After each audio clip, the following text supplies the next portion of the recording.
আমরা একটা নতুন টুর্নামেন্ট লঞ্চ করতে যাচ্ছি, যেটার নাম হবে জিডি ট্রফি। এখানে পার্টিসিপেট করবে হলো under 17, under 19, Bangladesh under 17, Bangladesh under 19 and Bangladesh under 23। ডিটেলসে যাওয়ার আগে আমার কাছে মনে হয় যে এই টুর্নামেন্টটা আমরা কেন করছি, এটার আউটকামটা কী, আর বা এটার আউটকাম থেকে আমরা কী পেতে চাই, এই জিনিসটা জানাটা খুবই জরুরি। আপনি যদি আমাদের আন্ডার 17-এর পুরো প্ল্যান দেখেন, so majority of the time under 17 cricketers যারা, তারা ক্যাম্পের মধ্যে থাকে। ওয়ার্ল্ড ওয়াইড আন্ডার 17-এর খুব বেশি টুর্নামেন্টস হয় না। ফর এক্সাম্পল, এশিয়া কাপ হয় না, একটা সময় এশিয়া কাপ হইতো, বা কোনো ওয়ার্ল্ড কাপ, কোনো ওয়ার্ল্ড ইভেন্টও এটা হয় না। আন্ডার 19 ইজ দ্য থিং যেখানে Asia cup, world cup regularly হয়। Optical brightener photo catalyst active granule সমৃদ্ধ বসুন্ধরা পাওয়ার ওয়াশ, ঝলমলে কাপড়ে ফুরফুরে মন। সো আমাদের যেই কারণে এই পুরা টুর্নামেন্টটাকে আয়োজন করা is to challenge themselves. For example, under 17 যখন আন্ডার 23-র সাথে খেলবে, I completely agree and understand যেটা it will be challenging, it will be very challenging. হয়তোবা খুব লো স্কোরে আউট হয়ে যেতে পারে, হয়তোবা খুব ভালোও খেলতে পারে, বাট এই বয়সে যদি ওদেরকে ওই চ্যালেঞ্জটা না থ্রো করা যায়, সো আমরা অ্যাজ ক্রিকেট বোর্ড সিলেক্টার্স, আমরা তো এই জিনিসটা বোঝার কোনো ওয়েই নাই যে এখান থেকে কি কোনো স্পেশাল ক্রিকেটার আছে কি না। আপনি যদি এখন ওয়ার্ল্ড ওয়াইড একটা জিনিস চিন্তা করেন, দেখেন 15 বছর, 16 বছর, 17, 18 বছরের ছেলেরা ন্যাশনাল টিম রিপ্রেজেন্ট করতেছে বা টপ লিগসে পার্টিসিপেট করতেছে, ওদেরকে নিয়ে এত বেশি আলোচনা। বাট আমরা কি আমাদের এজ লেভেলের 15-17 ছেলেদেরকে এরকম কোনো সুযোগ করে দিচ্ছি যে ওদের মধ্যে যে একটা এক্সট্রা প্রতিভা আছে এটা দেখার জন্য? আমরা ওই ক্যাম্পের মধ্যেই থাকি, নিজেদের মধ্যেই খেলে জিনিসটা ওরা আস্তে আস্তে করে গ্রো করে। কিছু কিছু আপনি আমাদের দেশের বাইরে চিন্তা করার দরকার নেই, আমাদের মধ্যেই অনেকেই আন্ডার 17 থেকে ন্যাশনাল টিমে রিপ্রেজেন্ট করেছে, আন্ডার 19 থেকে ন্যাশনাল টিমে রিপ্রেজেন্ট করেছে। বাট এখন স্পেশালি আন্ডার 17টাকে নিয়ে আমি এত বেশি ওয়ারিড এই কারণে, আন্ডার 19-এরটা আমরা সবাই মনিটর করি, দেখি আমরা ওয়ার্ল্ড কাপে কে কেমন করছে, এশিয়া কাপে কে কেমন করছে। 23 অলসো হ্যাজ আ প্ল্যাটফর্ম।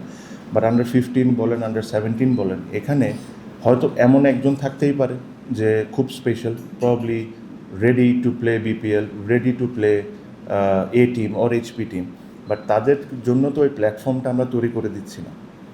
এই টুর্নামেন্টটা ওই প্ল্যাটফর্মটা তৈরি করে দেবে।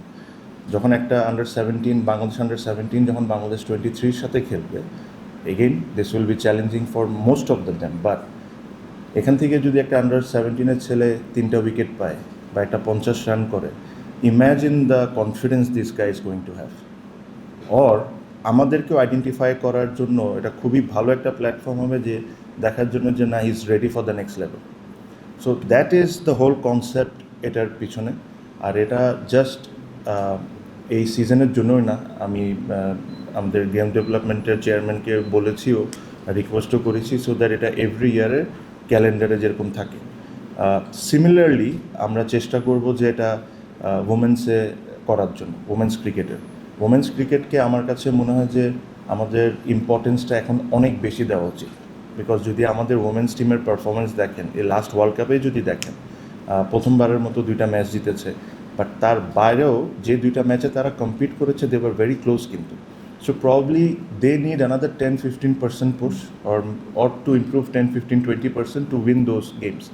বাট ওমেন ক্রিকেটটাকে আমরা এই মুহূর্তে, আমার কাছে যেটা মনে হয় যে জাস্ট একটা নামের অবস্থা আছে, খেলছে, চলছে। Do we have enough proper planning? Probably not. So এই জিনিসটাকে ইম্পর্টেন্স দেওয়া, আমাদের ওমেন্স ক্রিকেটের যে চেয়ারম্যান আছেন, উনিও অসম্ভব সিরিয়াস এই বিষয়টা নিয়ে। সো সিমিলার কোনো কিছু প্রবলি এই সিজন যদি না হয়, আমরা নেক্সট ইয়ার অনওয়ার্ডস থেকে ওমেন্সের জন্য ইন্ট্রোডিউস করব। সো দেখার জন্য যে কে অবস্থায় কোন জায়গায় আছে। এই টুর্নামেন্ট থেকে আমরা পরবর্তীতে হয়তো বা এইচপি অ্যাড করতে পারি, হয়তো বা আরও কোনো কিছু ইনোভেটিভ কোনো কিছু করতে পারি।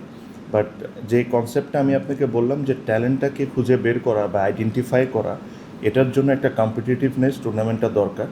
এখন যদি দেখেন 23 রিসেন্টলি মালয়েশিয়া ন্যাশনাল টিমের সাথে খেলেছে। So we took that challenge যে হ্যাঁ হয়তো বা মালয়েশিয়া ন্যাশনাল টিম খুব স্ট্রং টিমদের মধ্যে একটা না, বাট একটা 23-র সাথে যখন ওরা যখন এটা খেলে একটা কম্পিটিটিভনেস এসে যায়। 19-এর যখন ওরা বাংলাদেশে থাকে ট্রেনিংয়ের মধ্যেই থাকে, নিজেদের মধ্যেই ম্যাচ খেলছে, বাট এরকম ধরনের একটা টুর্নামেন্ট থাকাটা খুব ইম্পর্টেন্ট, সো দ্যাট আমরাও যারাই আছে ক্রিকেট বোর্ডে বা সিলেক্টর যারা আছেন তাদেরকে আইডেন্টিফাই করা যে হতে পারে এই টুর্নামেন্ট থেকে একটা 17 বছরের ছেলে নেক্সট 19 ওয়ার্ল্ড কাপে থাকতে পারে। বাট যদি এই টুর্নামেন্টই না থাকে, এই জিনিসটাই যদি আমরা না করি, তাহলে তো আমাদের এটা আইডেন্টিফাই করার কোনো সুযোগই নেই। প্রবলি এই টুর্নামেন্ট থেকে দেখে একটা 17 বছর বা একটা 19 বছরের ছেলে নেক্সট প্রিমিয়ার লিগে পার্টিসিপেট করতে পারে, ওর মধ্যে ওই ট্যালেন্টটা দেখতে পারে। সো এই জিনিসটার জন্য এই টুর্নামেন্টটা করা। আমি আবারও বলি, এই টুর্নামেন্টটার ডিসিশন আমরা খুবই দ্রুত নিয়েছি। তো যখনই কোনো একটা দ্রুত ডিসিশন নেওয়া হয়, হয়তো বা এখানে কিছু ভুল থাকতেই পারে। এই টুর্নামেন্টেও যখন এটা দিস ইজ বোর্ডের পয়েন্ট অফ ভিউ থেকে বলছি, এই টুর্নামেন্টটা যখন করব আমরা চেষ্টা করব যে যত সুন্দরভাবে যত ভালোভাবে অ্যারেঞ্জ করা যায় ওভাবে করব, কিন্তু ভুল হইতেই পারে।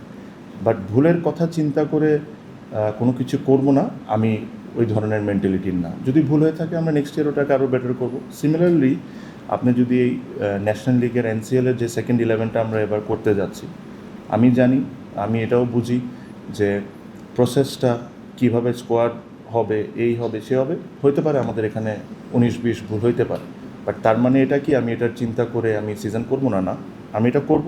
যদি আমার এখানে কোনো প্রসেসে ভুল হয়, ওটার থেকে আমি শিখে নেক্সট ইয়ার ওটাকে আরও বেটার করবো, কিন্তু হইতে হবে।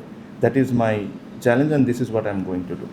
আপনারা জানেন যে এর মধ্যে অলমোস্ট 4টা টিম এই মুহূর্তে বাংলাদেশের কোনো না কোনো টুর্নামেন্ট খেলছে।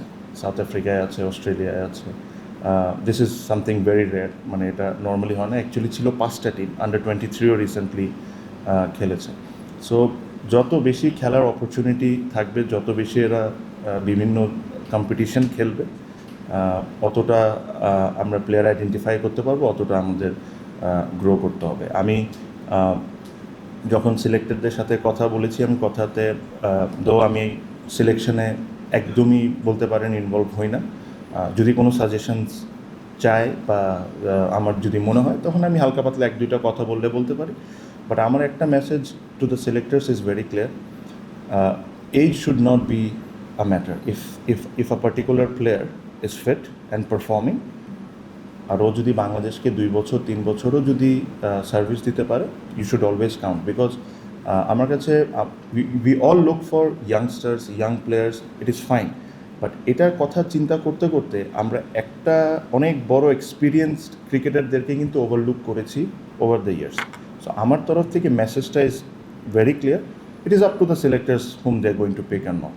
সো এইসব বিষয়, এই tournament was the main reason যে আপনাদেরকে রিকোয়েস্ট করা আসা। আর জাস্ট টুর্নামেন্ট করে দিলাম, বাট টুর্নামেন্টের পিছনে যে কী চিন্তাটা, এই জিনিসটা আমার কাছে মনে হয় this is my responsibility and game development chairman's responsibility to let you know, so that আপনারাও বুঝেন যে কী করবেন। আমি আপনাদের কাছে রিকোয়েস্ট করবো যে এই 17 বছরের ছেলে হয়তোবা এই টুর্নামেন্টে হয়তো বা কয়েকটা ম্যাচ টেলিকাস্টও করবে। আমি যারা বাংলাদেশে যারা টেলিকাস্ট করেন তাদেরকে রিকোয়েস্ট করেছি just to give that feeling. Imagine আর 17-year-old প্লেয়িং ইন মিরপুর, তার মা বাবা তার বাসায় বসে তার খেলা দেখছে, the experience that they will have, this is what I want to give to them. তো আমি আপনাদেরকেও রিকোয়েস্ট করবো, আপনারাও যদি ওই সময় ফ্রি টাইম থাকে, আপনারাও অবশ্যই খেলার মাঠে আসবেন, দেখবেন, এটা জিনিসটাকে এটা করবেন। যদি ওরকম পরিস্থিতি হয় যে একটা press conference after every match for a 17-year-old ওরা 19-year-old ওরা 23-year-old এসে এই জিনিসটা ফেস করা, দ্যাট ইজ অলসো ওদের আপব্রিঙ্গিংয়ের জন্য this all things are extremely important. So এটাও আমার তরফ থেকে আপনাদেরকে বলবো, প্লিজ কাম পার্টিসিপেট, দেখেন জিনিস কেমন হচ্ছে, how the future is looking like for Bangladesh cricket. So that is all.